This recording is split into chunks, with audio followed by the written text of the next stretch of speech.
Welcome back to Debrief with Dawn. I want to talk a little bit about the role that sleep plays in your success, in your creativity, in allowing you to be the very best version of you.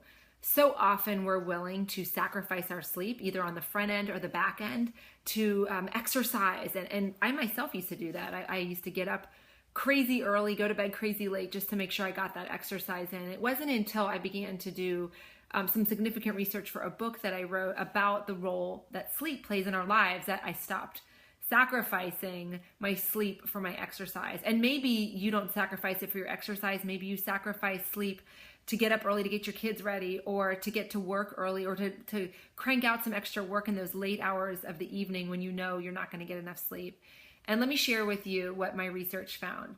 Those of us who sleep for less than 7 hours a night are truly risking our health. You see, people who sleep for less than 6 hours each night have far more belly fat. We crave more unhealthy, sugary foods and carbohydrates.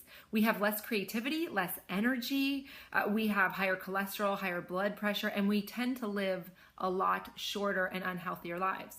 However, the research shows that those of us who get a minimum of 7.5 and preferably 8 hours of sleep consistently have less belly fat. We crave less unhealthy foods. We have more energy, more creativity. We find more joy and more satisfaction in our lives.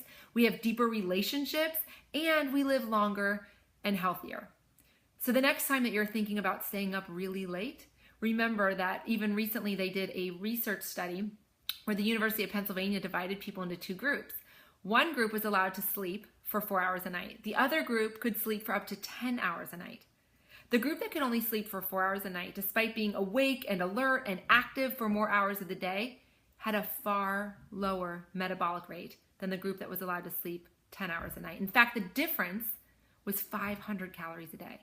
So next time you're thinking about cutting on your sleep on the front end or the back end, remember that it is better to cherish your sleep. Make sure you're getting 8 hours of sleep, because you will be the best version of you. You will be happier, more joyful. You'll have more creativity and more productivity in your life. See you next time on Debrief with Dawn.